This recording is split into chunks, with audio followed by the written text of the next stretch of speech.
Ever find yourself with a hankering for leftover pizza with a glass of milk, a cold hot dog dipped in peach jelly, or a margarine-smeared Pop-Tart? As much as we'd like to blame that sudden yen for a big, bloody ribeye on an iron deficiency, is malnutrition really the culprit, or are our minds and hearts just as liable as our bodies? In light of studies suggesting that a mix of biological, psychological, and sociocultural factors play a role, these are what those weird food cravings really mean.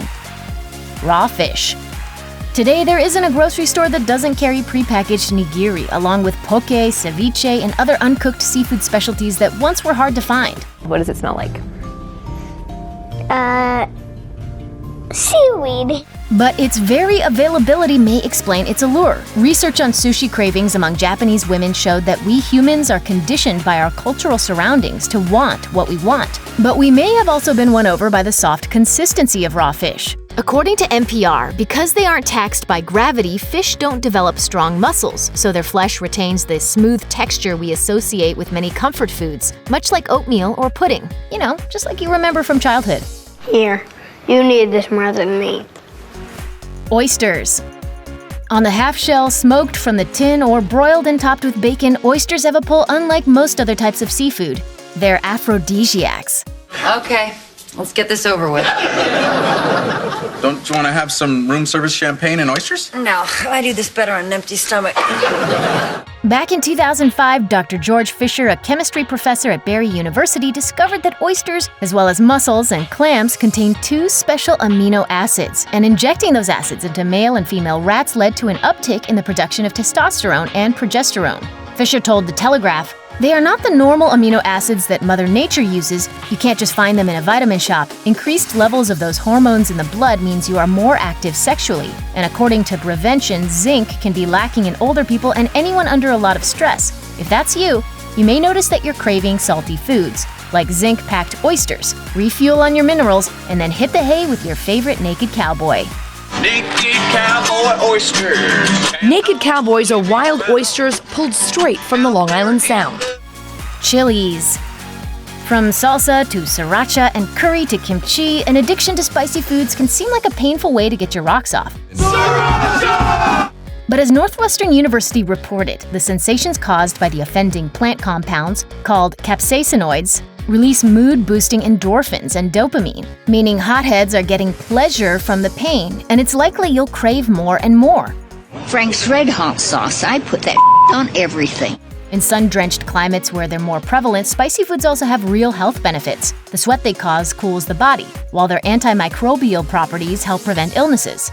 I guess I'm just into trying new things. Sweet and savory. It's practically an American pastime to dip fries into milkshakes, eat chocolate with bacon in it, and toss popcorn with candy. The ice cream truck is parked directly in front of my house. It's like life is a dream. Oh, What? I don't do ice cream. It's like sweet mucus. Yes, we require some sodium for survival, and sugar is a critical source of energy, but why do we go gaga for them together? The answer is actually quite simple. If one is good, two is better. IO9 reported that our taste buds can tire of single flavors quickly, but more complicated blended flavors entice us even more and more each time we try them. No one can resist my sweaty balls. With respect to salt and sugar cravings, food developer Barb Stuckey, author of Taste, Surprising Stories in Science About Why Food Tastes Good, says, "The combination of these two positive biological responses is very pleasurable. To use an analogy, it's akin to hearing beautiful music while sniffing rose petals. Two positive sensory stimuli." Peanut butter.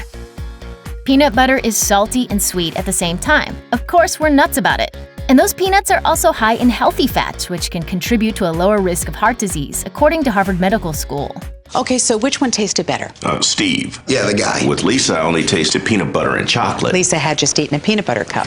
But there's also another reason it goes down so easy, it's texture. Nutritionist Don Jackson Blattner told HuffPost, peanut butter's low chewing demand and low water content are both factors that make it easy to gobble a lot at once. Things that are creamy without much chewing needed aren't as filling as foods that have more chewing involved. Peanut butter man now, is there?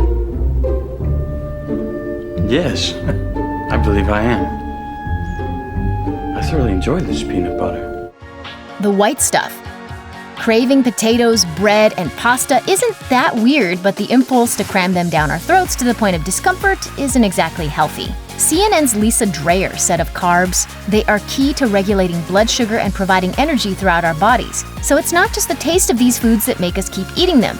It's actually our bodies trying to restore our blood sugar. The problem is that we tend to satisfy the urge with simple carbs, which, according to Shape, digest faster, kick in quickly, and also dissipate sooner. Dreyer says, these rapid rises and drops in blood sugar can lead to weight gain. The more processed, refined carbs we eat, the more we crave. It doesn't help that we tend to slather our carbs with calorie-dense fats, or even more carbs. When you mix that macaroni and cheese or smear your toast with Nutella, you're layering crave-worthy food on crave-worthy food. Chocolate is a happy flavor. It's America's favorite. So maybe indulging your cravings isn't the best choice to make on the daily. But as far as we're concerned, what happens in your kitchen stays in your kitchen.